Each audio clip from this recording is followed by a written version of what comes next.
Nobody warns you about this. Not your parents, not your closest friends, not any self-help book you have ever closed and placed on the nightstand at 2 in the morning. Nobody tells you that one of the most psychologically dangerous things a human being can do is remain visible to everyone, always, for years, without interruption, without retreat, without silence. They warn you about isolation. They pathologize withdrawal. They tell you that pulling away from people is a symptom of depression, of damage, of something broken inside you that needs to be fixed. But Carl Jung saw something different, something most people spend their entire lives never confronting. He understood that the person who never disappears, who is always reachable, always present, always performing, is often the most psychologically fractured of all. Because here is the truth nobody says out loud. Staying perpetually visible to the wrong people does not make you connected. It makes you consumed. And somewhere inside you, you already know this. You have felt it, the slow, almost imperceptible drain that begins after years of constant interaction. The moment conversations start sounding hollow. When the laughter around you feels rehearsed. When your phone buzzes and instead of reaching for it with anticipation, you feel something closer to dread. That sensation, that quiet, persistent urge to vanish, is not dysfunction. According to Jung, it may be the first genuinely honest signal your psyche has sent you in years. Most people suppress it immediately. They call it antisocial. They push through it, reply anyway, show up anyway, perform anyway, and they lose themselves, slowly, completely, without ever understanding how it happened. This is the story of what silence reveals, and why disappearing, truly, deliberately, unapologetically withdrawing, may be the most psychologically courageous act a modern human being can undertake. Drop 11. I am finally ready to hear my own mind in the comments right now.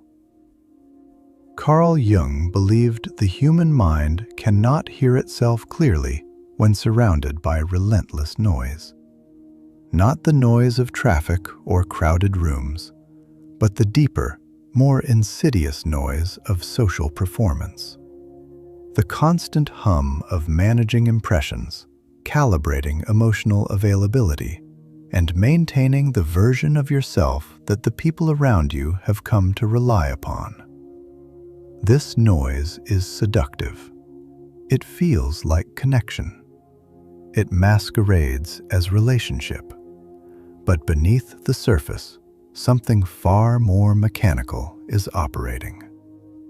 People do not always seek your presence because they value who you are. They often seek it because of what your presence provides them. Comfort, validation, a mirror that reflects them favorably, a predictable emotional anchor they can pull toward themselves whenever they feel unsteady. And the personality you constructed to survive this, the agreeable version, the endlessly patient version, the one that always had capacity for everyone else's difficulties, becomes so practiced, so automatic, that it eventually drowns out the quieter voice underneath. The one that has opinions it never expressed, boundaries it never enforced, desires it quietly abandoned because the social cost of acknowledging them felt too steep. Jung called this the persona, the mask constructed for the world, necessary to a degree.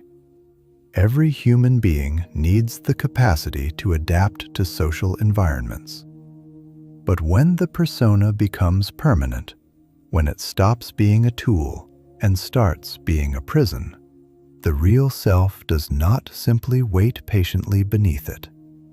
It begins to suffocate. So people keep performing, replying instantly, explaining themselves constantly, maintaining friendships that already died emotionally years ago. Not because they want to, because they are terrified of what silence might reveal if they ever truly stop. Because silence exposes things. It exposes which relationships depended entirely on your emotional accessibility. It exposes how many people feel connected to you only when they have uninterrupted access to your attention, your energy, your time. It exposes which bonds were built on genuine understanding and which were built on the quiet, unspoken agreement that you would continue to be whoever they needed you to be. And most uncomfortably of all, it exposes the version of yourself you became just to remain tolerated. Most people never notice how profoundly their personality has been sculpted around keeping others comfortable. The process is gradual, imperceptible. One small adjustment at a time, softening an opinion here, swallowing a frustration there, laughing at something that did not feel funny, agreeing with something that felt wrong. Until the accumulated weight of all those adjustments becomes the person they recognize in the mirror. Until they disappear for a while. And then something deeply unsettling begins to surface. The people who claim to care about you respond differently to your absence than you expected. Some become irritated almost immediately. Others grow strangely cold, withdrawn in a way that mirrors your own withdrawal, but carries a faint, punishing edge. Some become suddenly, almost frantically interested in you again, reaching out with an urgency they never demonstrated during your constant availability. This is not affection. This is not concern. This is the psychological discomfort of losing predictability. Predictable people make others feel psychologically safe. That is why society subtly, consistently rewards over-explaining, emotional openness, and constant accessibility. A person who is always reachable is easier to emotionally manage. Their reactions can be anticipated. Their responses can be relied upon. Their availability can be consumed without negotiation. The moment you become less accessible, something shifts beneath the surface of your social world. People can no longer position themselves with certainty in relation to you. And uncertainty, particularly the uncertainty of not knowing where you stand with someone who was previously always available, activates a deeply uncomfortable psychological response in those who have unconsciously depended on your consistency. Jung understood this deeply. He understood that what most people call loneliness when they withdraw is not loneliness at all. It is psychological recovery, a retreat from unconscious performance, a temporary dissolution of the false self, the version built not from authentic desire, but from accumulated social survival. Because when you surround yourself with people continuously, you gradually lose the capacity to distinguish who you genuinely are from who you became to navigate the social world without being abandoned. And the terrifying part, the part most people never reach because they never stay quiet long enough, is that this erosion happens entirely beneath the threshold of conscious awareness. You do not notice it happening. You only notice the aftermath years later, when you realize you can no longer identify what actually brings you peace, what you genuinely want, who you actually are when no one is watching and nothing is required of you. Write 444. I trust myself enough to finally stop performing in the comments below. At first, disappearing feels morally wrong. Your fingers instinctively reach for the phone. A message goes unanswered for 2 hours, and you feel a creeping guilt that is almost physical. You rehearse explanations for your absence before anyone has even requested one. You imagine people interpreting your silence as hostility, as coldness, as evidence of some fundamental flaw in your character.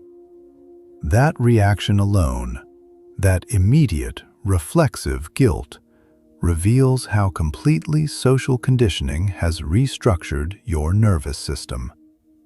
Somewhere along the way, many people absorbed a belief so thoroughly it stopped feeling like a belief and began feeling like reality. That constant availability is a moral virtue. That replying quickly is evidence of love. That always being present makes you valuable. That disappearing, even briefly, even for your own psychological survival, makes you selfish. Jung believed something more disturbing hides beneath this conditioning. Most people are not afraid of losing others. They are afraid of being forgotten, of becoming irrelevant, of discovering that the relationships they invested years into maintaining were not nearly as substantial as they appeared. Sustained, in many cases, by the sheer force of their own continuous effort and the relentless willingness to be available. So they remain emotionally accessible long after it has begun quietly destroying them from the inside. They continue conversations they no longer find meaningful. They sustain friendships that drain rather than restore, that leave them more exhausted after spending time together before. They laugh among people who secretly tire them. And slowly, in the accumulation of all these small performances repeated across years, they become strangers to themselves. The most frightening dimension of prolonged social exposure is this: human beings are unconsciously adaptive creatures. Around one group, you instinctively become softer. Around another, more guarded. Around others, more entertaining, more agreeable, more silent. The adaptation is biological, social, entirely unconscious. And after enough time, you stop being able to identify which version is actually you. You only know which version keeps people comfortable, which version keeps the relationships intact, which version allows you to move through your social world without friction, without conflict, without the unbearable discomfort of being genuinely misunderstood. This is where isolation becomes genuinely, psychologically terrifying. Because when the noise falls away, there is no audience left to perform for. And without an audience, the false self begins to starve. The persona, built meticulously over years of social navigation, requires constant reinforcement. It needs to be seen, reflected, validated, maintained through interaction. Remove that interaction and it begins to dissolve. And most people, the moment they feel this dissolution beginning, run. Back to their phones, back to meaningless exchanges, back to the constant low-grade stimulation that keeps the mind occupied and prevents it from turning inward. Because silence is not peaceful in the beginning. Silence is confrontation. In silence, things become visible that were impossible to perceive through the noise. You begin noticing that certain people only reached out when they required emotional support, that some friendships were constructed almost entirely on a shared, mutual distraction from the discomfort of being alone with themselves, that you frequently violated your own boundaries, your own needs, your own sense of what felt right, simply to avoid the social consequence of disappointing someone else. Kindness without boundaries quietly teaches people how to use you. And the most disorienting dimension of this realization is that most of the people who benefited from your unlimited accessibility were not malicious. They were simply human. Human beings naturally gravitate toward emotional convenience. If you always listen, they will always unload. If you always forgive, they will continue crossing the same lines. If you always remain, they will assume you are permanent, not because they are calculating, but because humans adapt with remarkable speed to whatever is consistently available to them. That is precisely why your disappearance unsettles people more profoundly than your anger ever could. Anger still provides them with something. It keeps the engagement alive. It confirms that you still care enough to react.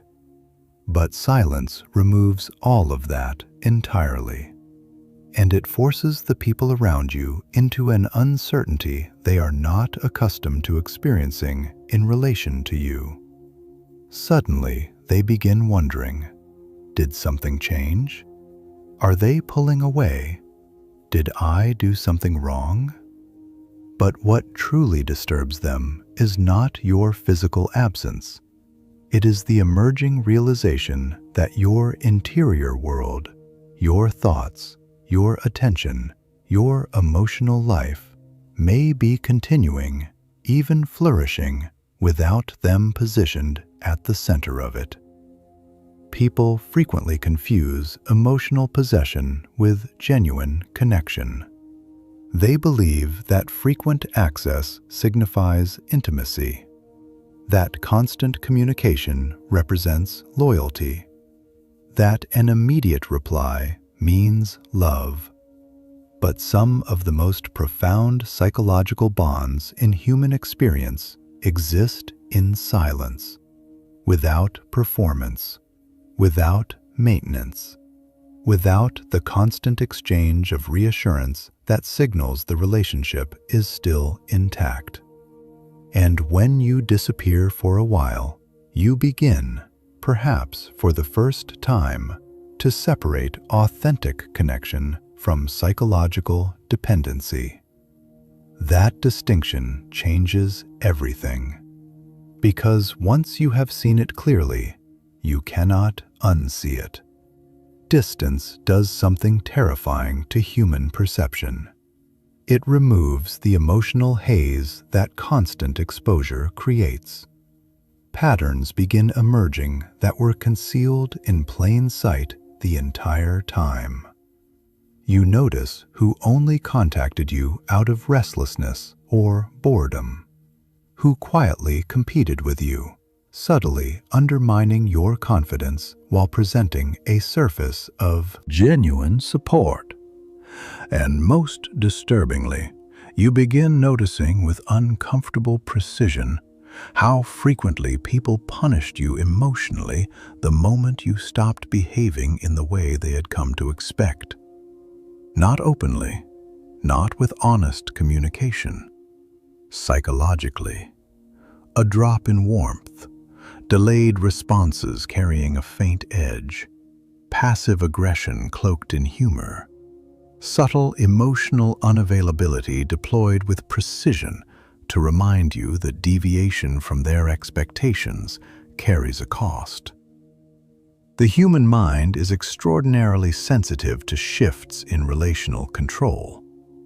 When someone becomes less accessible, less readable, less emotionally predictable, the people most accustomed to that person's consistency feel it immediately, not as a conscious observation, but as a visceral discomfort they cannot fully articulate. Their emotional stability, without their awareness, was partially constructed on the foundation of your predictability. And when that foundation begins to shift, the entire structure above it trembles. Drop 777. I am releasing every version of myself that was built for someone else's comfort in the comments. Jung understood that much of human interaction operates beneath the threshold of consciousness. People rarely have accurate insight into the true motivations behind their emotional reactions. They experience the reaction, the irritation, the sudden coldness, the inexplicable sense of threat, without understanding what produced it. That is why some individuals become disproportionately unsettled when you begin protecting your own psychological space. Your boundaries do not just affect them externally, they force them into an internal confrontation they were actively avoiding, through you. The friend who has organized their sense of importance around being constantly needed. The person who relies on your attention to escape the discomfort of their own interior silence. The one who has mistaken emotional dependency for closeness because authentic intimacy, the kind that requires genuine vulnerability, has always felt too dangerous. Your silence exposes all of it. With a precision that words could never achieve. Because silence has a particular way of surfacing truths that language was actively concealing. Sometimes you realize, slowly, then all at once, that the people around you never truly knew you. They knew the version of you that was endlessly available, the version that tolerated everything, the version that consistently sacrificed internal equilibrium to maintain external harmony. The version that absorbed rather than expressed, that accommodated rather than asserted. Once that version disappears, relationships begin malfunctioning. Because many social bonds are quietly, almost invisibly, constructed on roles rather than authentic understanding. One person inhabits the role of the therapist, always available to absorb and process the emotional weight of others. One plays the entertainer, responsible for keeping energy elevated and atmosphere pleasant. One plays the emotional caretaker, whose function is to sense and respond to the needs of everyone in the room before those needs are even articulated. And the moment someone stops performing their assigned role, people become uncomfortable in a way they cannot quite name, almost offended, as though individuality itself, the simple act of no longer being who they needed you to be, constitutes a form of betrayal. Most relationships do not end when respect dissolves. They end when awareness arrives. Because awareness transforms your tolerance.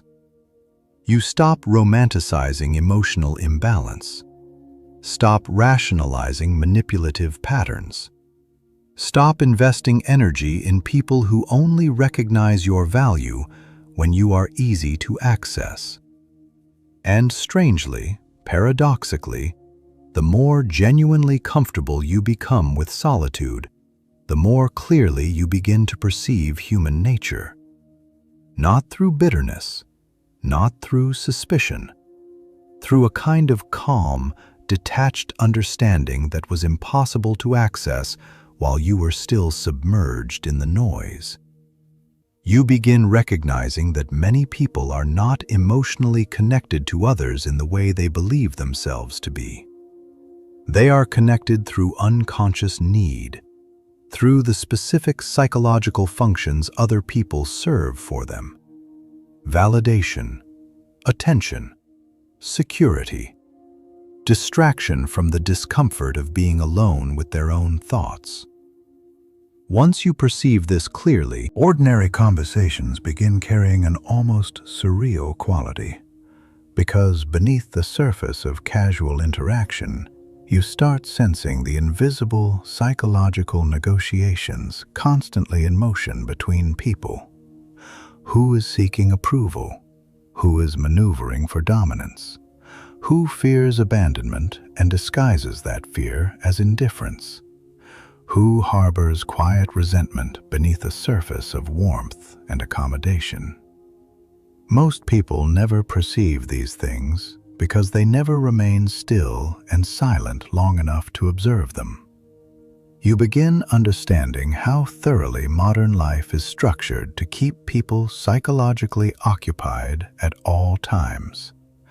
Constant messages, constant updates, constant stimulation. An unrelenting stream of noise preventing anyone from sitting alone long enough to confront what waits beneath the surface. And that confrontation is precisely what Jung believed most people spend the entirety of their lives evading.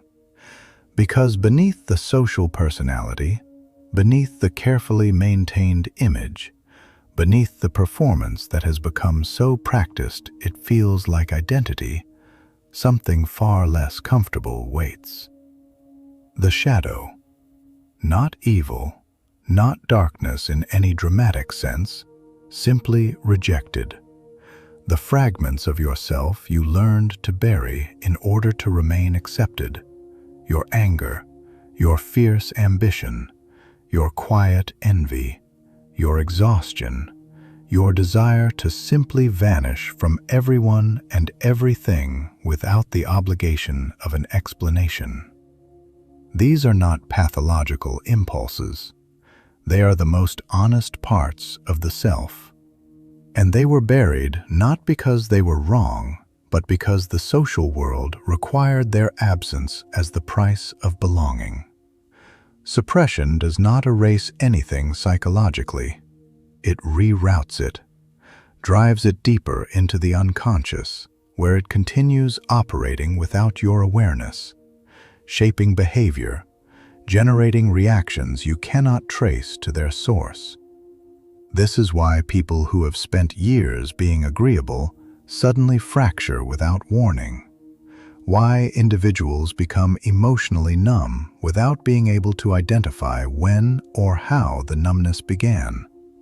Why someone wakes up one morning feeling profoundly disconnected from a life they constructed with considerable effort and intention. The shadow was ignored too long, and silence forces you to meet it. This is the stage where disappearing becomes genuinely, uncomfortably transformative. Because eventually, there is no one left to redirect your attention toward. No distractions, no ambient noise of relationship maintenance and social performance. No constant conversations filling the space where your own thoughts would otherwise emerge. Only you, and the parts of yourself you have spent years carefully avoiding. You begin noticing with uncomfortable clarity how frequently your kindness was driven not by genuine generosity, but by fear. Fear of disapproval, of conflict, of being perceived as cold or selfish. How many of your relationships were sustained not by authentic affection, but by guilt? How much of your personality, the patient version, the agreeable version, was constructed not from who you are, but from who the people around you needed you to be? But deep solitude often reveals something more difficult. Large portions of what felt like personality were adaptations. Social survival strategies rehearsed so consistently for so long that they stopped feeling like strategies and began feeling like self. The endlessly patient version, the emotionally available version, the one who could always find a way to stay, to forgive, to absorb, to remain. Masks, functional masks, but masks nonetheless. And once you become genuinely conscious of them, social interaction changes in ways that cannot be undone. You begin perceiving the subtle manipulation concealed within ordinary conversations, people testing boundaries to locate their edges, seeking reassurance through indirect means, working, without knowing they are working, to maintain emotional control over how they are perceived and how they are responded to. Jung cautioned that people who perceive darkness only in others remain unconscious of their own shadow. True psychological awareness does not begin when you see the patterns in those around you. It begins when you recognize the same patterns operating within yourself. The hunger for validation, the desire to be admired, to be missed, to be valued, the quiet satisfaction when someone who ignored you suddenly notices your absence. None of this makes you broken. It makes you human. Genuinely, honestly human, rather than the curated, carefully managed version most people present to the world and to themselves. Jung believed that until a person becomes conscious of their unconscious patterns, those patterns will govern their life entirely, and they will experience that governance not as compulsion, but as fate. This is precisely what occurs in most human relationships. Emotional cycles repeating across years, across decades, across entirely different people and contexts, because the underlying pattern was never examined. The one who perpetually pursues emotionally unavailable people, the one who confuses being needed with being loved, the one who continues sacrificing themselves in relationship after relationship, convinced that if they give enough, long enough, the loyalty they have been offering will eventually be reciprocated. Patterns, not destiny. And solitude exposes these patterns with a directness that is almost brutal. Because when you withdraw from everyone for a period of genuine duration, withdrawal symptoms emerge. You reach for your phone without any specific purpose. You find yourself imagining conversations that never occurred. You wonder who has noticed your absence. And this is when you recognize something that may be the most important insight of the entire process. Constant communication was not always connection. Sometimes it was dependency, a loop of emotional stimulation sustaining the mind and keeping the deeper discomfort at bay. This is why genuine solitude feels unbearable to so many people. In silence, there are no external interruptions shielding you from the contents of your own mind. No validation, no performance, no audience. Only the awareness that you have perhaps been running for a very long time from a confrontation that has been waiting patiently at the center of yourself. Comment 333. I am whole. I am complete. I am finally free to become myself, in the comments below. Eventually, you return. Not dramatically, without announcement. Most people will not register the exact moment it happens, but you will notice it. Because something inside you no longer moves in the way it used to.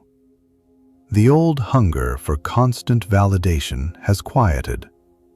The compulsion to have every message answered immediately has loosened its grip.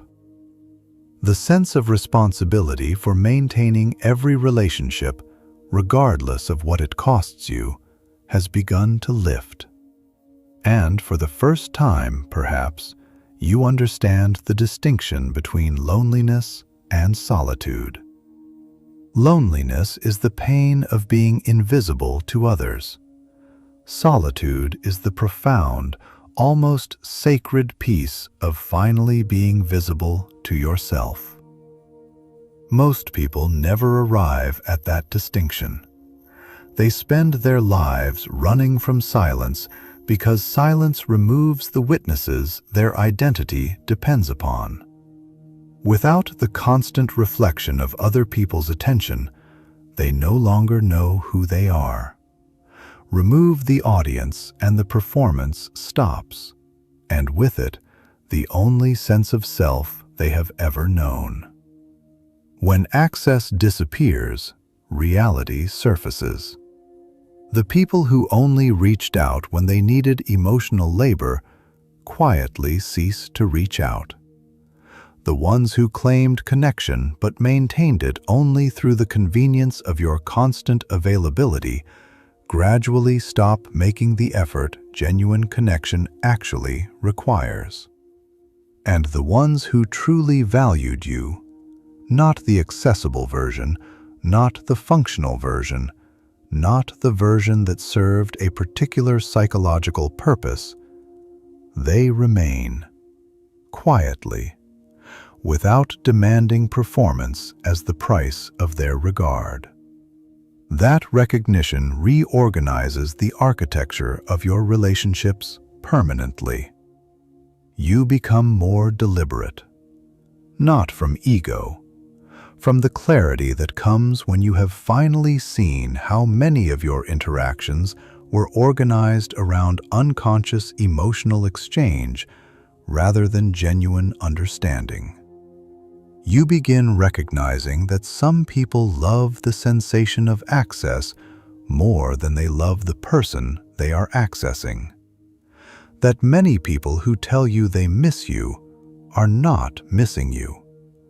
They are missing the feeling your presence produced in them, the security, the confirmation of their own significance, the specific emotional function you performed in their lives. There is a difference, a painful one to recognize, but an important one. Carl Jung believed the great privilege of a human life is becoming who you truly are. What most people fail to understand is how psychologically demanding, how almost violent that process genuinely is. Because becoming yourself requires dismantling the versions of yourself that were constructed to keep others comfortable. The agreeable version, the infinitely patient version, the version terrified of disappointing anyone, of being misunderstood, of being left. Not everyone will be comfortable with what emerges. Some people were attached not to you, but to their ability to influence and predict you. The moment that predictability becomes unavailable, The relationship reveals its actual foundation. And some foundations, seen clearly, cannot support the weight of what was built upon them. Silence does not create this. It only illuminates it. And once something has been genuinely seen, once the pattern has been perceived with the clarity that only solitude can produce, it cannot be unseen. You carry that perception back when you return. It changes the way you listen, the way you choose, the way you recognize in the first moments of interaction the difference between someone who wants to know you and someone who simply wants access to you.